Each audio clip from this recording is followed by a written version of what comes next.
Hi everyone, Lucretia here, how you going? Alright, today's video is about dating. So if you are single or dating, listen up. Actually, I even think that if you're in a relationship, what I'm about to talk about might still actually be really helpful for you. Now, the reason I want to talk about dating is, what you may not know about me is I'm an author. Hey Tara, and a couple of years ago I published a book, it's a memoir about, being single and dating and all that kind of thing. Anyway, I'm currently working on a sequel to that, and it's about partnership. And as part of that, I'm going out and I'm interviewing people about what partnership means to them. And it's been absolutely fascinating because it's all anonymous and people are incredibly open. And I'm learning heaps, which is actually the whole point, because still being single, I was like, I really want to go out there and learn how other people do this partnership thing successfully. And maybe I can learn from that and apply it and be successful in doing that for myself. Anyway, during one of the recent interviews I did, I was chatting to this guy and he was saying to me that on the first date he had with this woman, she made a comment and in his gut, he knew that it wasn't going to work out with her. He knew straight away. But the thing is, he ignored that and subsequently went on to date this woman and then to have children with this woman. But hey, guess what? A few years down the track, what happened with that woman? She ended it, ripped his life apart. And so when I'm interviewing him about partnership, he went back to that moment on that first date where she just made this comment and he said, I knew in my gut that she wasn't right.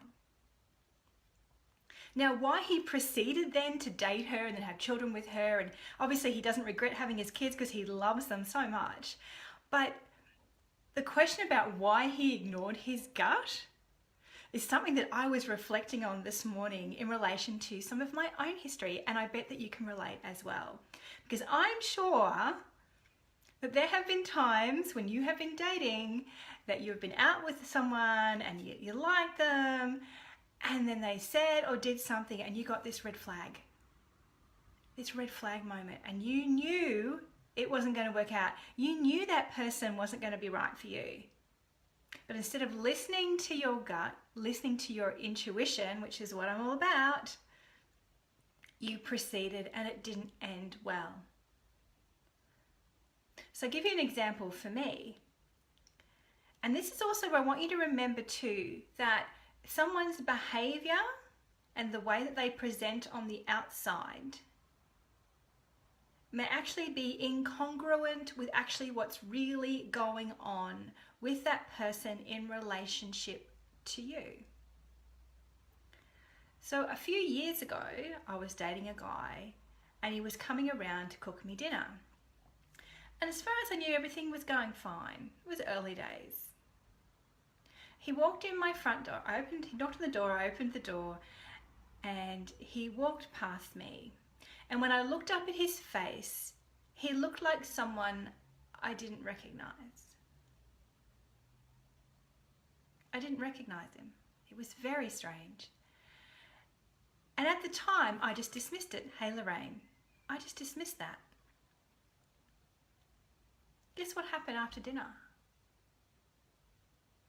You're right. He dumped me. And so what's the connection there? What am I trying to say? Is that when he walked past me at the front door and I looked at him and I didn't recognize him, it was because instinctively, intuitively, I knew that he had put up the barriers and emotionally disconnected from me. I felt it. I saw it. Even though on the surface, this guy was coming over to cook me dinner,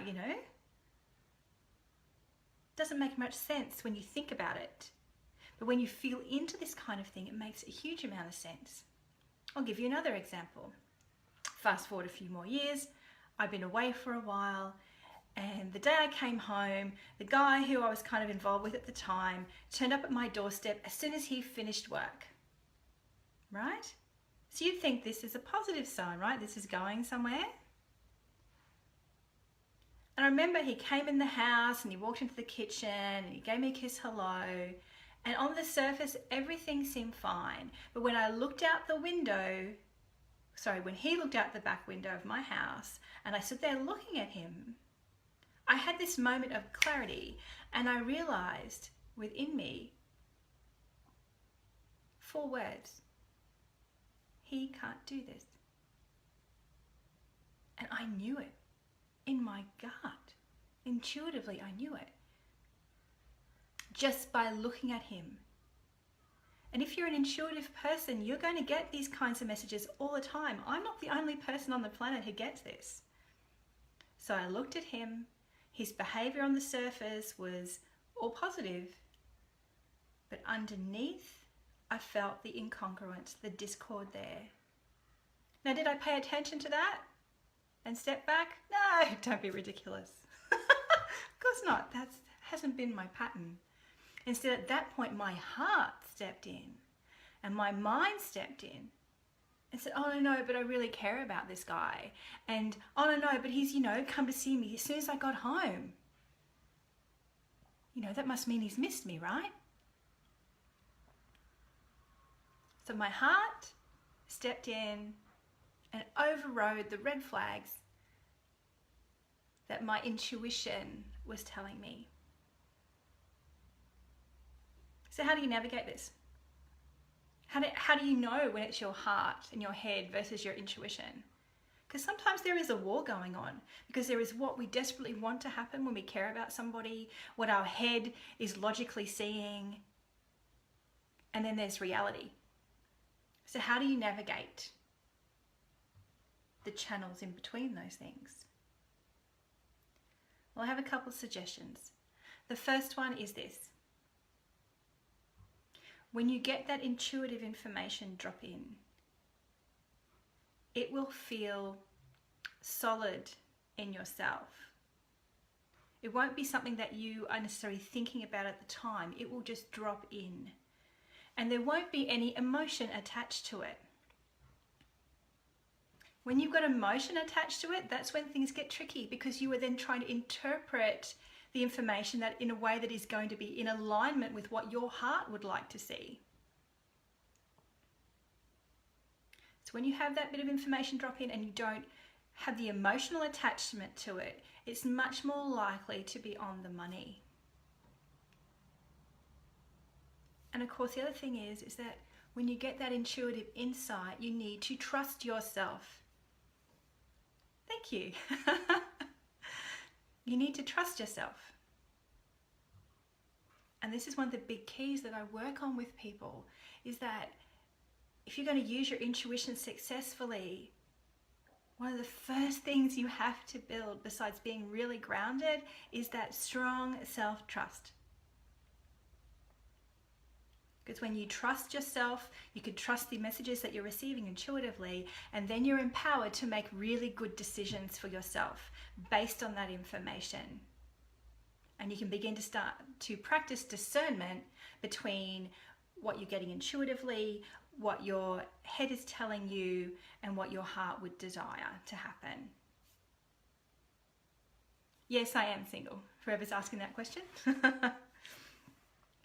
So that's all I want to share with you today. I hope it's really helpful.